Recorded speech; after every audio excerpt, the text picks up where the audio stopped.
जी अस्सलाम वालेकुम, मेरा नाम डॉक्टर सुफियान है और मैं आपको अपने चैनल डॉक्टर सुफियान से शामिल करता हूँ। उम्मीद करता हूँ कि आप सब खैरियत से होंगे।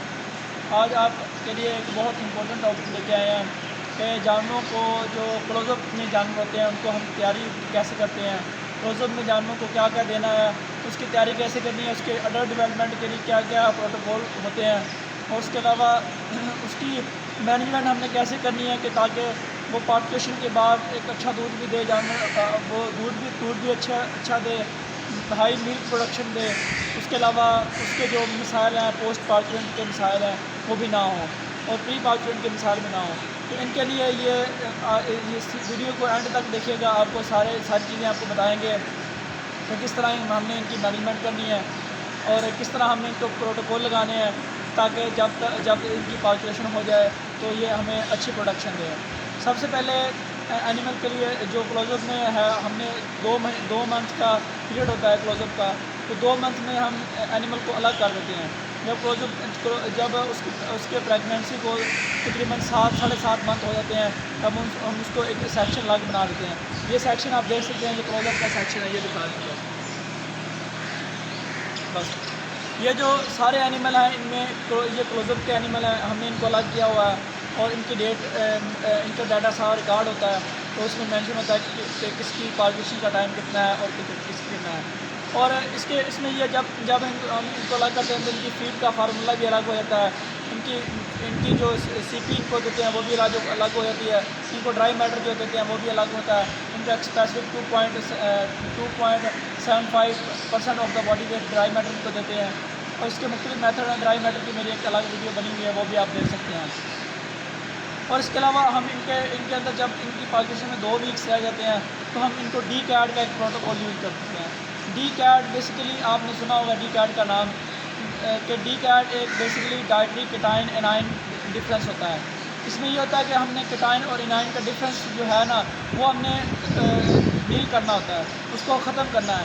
अगर आपके एनिमल में केटाइन और डाइटरी केटाइन और एनाइन का डिफरेंस आएगा तो आपके एनिमल में बहुत सारे मिसाइल आ सकते हैं। जिस तरह वो जानवर ज़ेर रोक लेगा। उसके अलावा जानवर की मिल्क की प्रोडक्शन जब शुएगा तो मिल्क की प्रोडक्शन बहुत कम होगी, उसकी मिल्क पे प्रॉपर नहीं आएगा। और उसके अलावा जब उसका बच्चा पैदा होगा तब वो डिस्टोपिया का केस होगा, जानवर प्रॉपर अपना लोशिया नहीं फेंकेगा। उसके अलावा जानवर की ग्रोथ नहीं होगी, प्रॉपर कैल्शियम की डेफिशिएंसी हो जाएगी। तो इस बहुत सारे मिसाइल हैं इसमें जो डी कार्ड ना देने की वजह से होते हैं। जब हम कैल्शियम और केटाइन और एनाइन का बैलेंस नहीं रखते तो एनिमल में बहुत ज़्यादा मसाइल हो सकते हैं।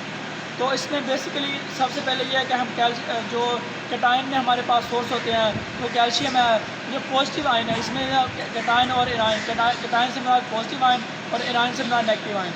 जो पॉजिटिव आयन और नेगेटिव आयन की एक ख़ास रेशो होती है वो +5 से +15 तक हम इसको रेशो देते हैं। अगर इसकी और ये हमारी जो इसकी हम जो कैलकुलेशन करते हैं वो ब्लड की पीएच या यूरिन की पीएच से कैलकुलेट कर सकते हैं।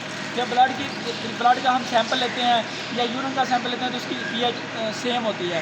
तो इसलिए बात एनिमल में जब इनके ब्लड का सैंपल लिया जाता है तो स्ट्रेस में जा सकते हैं, तो हम यूरिन का सैंपल इंतखाब करते हैं। तो इसका तरीकाकार ये होता है कि डी कैड का कि हमने सबसे पहले एनिमल की पीएच चेक करनी है। एनिमल की जो पीएच नॉर्मल जो इसकी रेंज है ना डी कैड के लिए, वो इसकी पीएच 5.5 से 6.5 तक आप इसकी पीएच रखेंगे। जब इस पीएच में एनिमल होगा तो आपका एनर्जी भी इम्बैलेंस नहीं होगी और केटाइन एनाइन का इम्बैलेंस नहीं होगा। और जब एनिमल का केटाइन ज़्यादा होंगे तो ये पीएच बढ़ के 7 हो जाएगी या 7.5 हो जाएगी। और जब एनाइन ज़्यादा होंगे तो ये पीएच कम होकर 4.5 पे जा सकती है या 3.5 पे जा सकती है। तो इस तरह एनिमल का जब इम्बैलेंस होगा, केटाइन एनाइन का इम्बैलेंस होगा, तो हम इसको नेगेटिव या पॉजिटिव कंसीडर करेंगे, नेगेटिव डी कैड और पॉजिटिव डी कैड।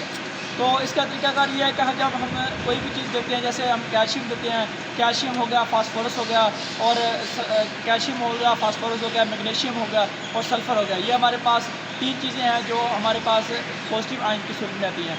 और जो नेगेटिव आयन में सोडियम हो गया, सोडियम भी पॉजिटिव है। जो क्लोरीन हो गया, उसके अलावा क्लोरीन जो नेगेटिव आयन में आता है, और इसके अलावा दो और एलिमेंट हैं वो भी नेगेटिव आयन में आते हैं। तो इनकी ना हमने एक स्पेसिफिक ख़ास रेशो देनी होती है। तो जब एनिमल को अब इनकी जो ख़ास रेशो देंगे उस हिसाब से एनिमल का जो वो एनर्जी भी बैलेंस रहेगा, और इसका राशन जो वो है अपना कैटाइन एनाइन का डीकार्ड का फार्मूला वो भी बैलेंस रहेगा। इसमें जो जानवर को पोस्ट पार्टन मसाइल आते हैं, जैसे जानवर ज़ेर रोक लेता है, RFM के केसेस हम बच सकते हैं, मिल्क फीवर के केसेस से हम बच सकते हैं, साड़ू से बच सकते हैं।